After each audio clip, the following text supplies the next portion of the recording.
raise your hand. If you have an empty seat next to you. One over here, one back there. You guys in the back, come up, grab these seats.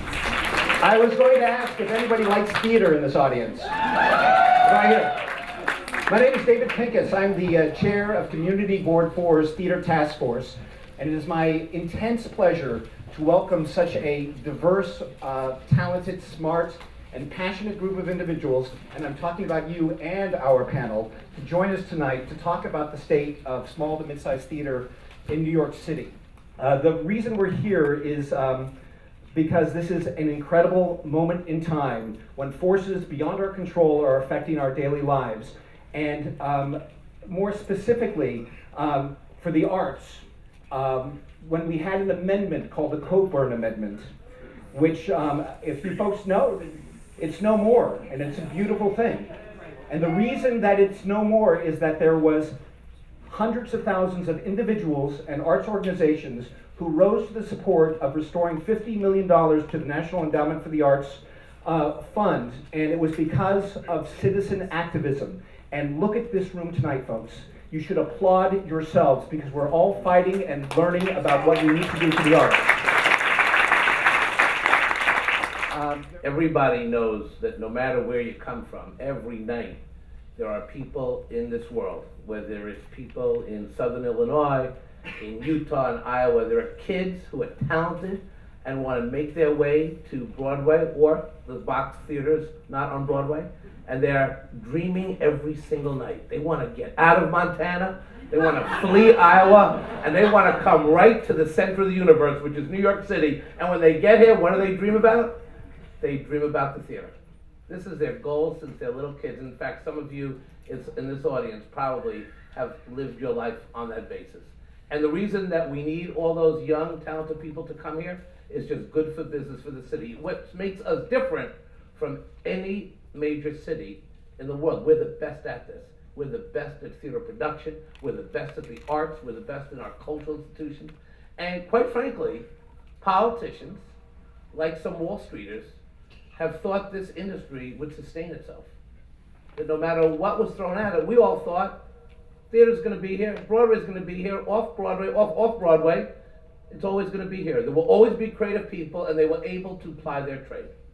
And let's face it, when we look at big development projects, what's the first thing sometimes community boards do and elected officials do? Daniel O'Donnell knows this. We think of two things. We think of a big development project, and we think, okay, it blocks the sun and light of a neighborhood, so we have to reduce its density. And then we ask the question, what about affordable housing?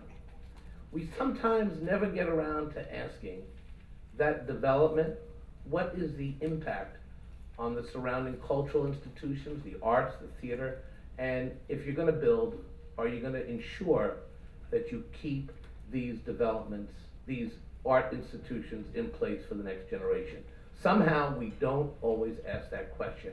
And now, given the fiscal crisis, we're feeling that in a very big way. The stakes here are so high for this economy because, let's face it, the big 100-story, 50, 60, 70-story buildings, the tourists, the 45 million tourists, are not coming here to see our big buildings.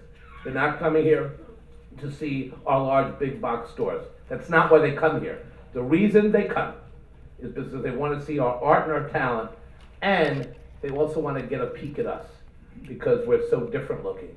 And we speak all these different languages, and we walk funny, and we have this view of ourselves. And if you ever listen to Assemblyman Danny O'Donnell and I driving in a car, two New Yorkers yelling at each other, talking friendly, that's what they want to see. They want to see us talking to ourselves on the streets. They will not. They do. You know they do, and you know you're one of the characters that they look at, and they now snap pictures of you. And they didn't prepare notes for me really tonight, so I'm now drifting, and and then help us identify tonight a revenue stream. Help us identify tonight the goals that you want our elected officials to aspire to. And at the end of this, create a document that will hold your friends, the elected officials you like, to a higher standard. So the next time an elected official comes here to great applause, they will also be expected to tell you what they're actually doing. and you have to hold us to a higher standard. Too many times, because we're progressive Democrats and we're liberal in a liberal city, we get a pass. And I would say this about myself. I want you to give us a roadmap to the product you expect. We can't do this alone. We have to do it in coalition. It has to be a multiracial coalition, meaning different neighborhoods, and it also has to be an intergenerational coalition.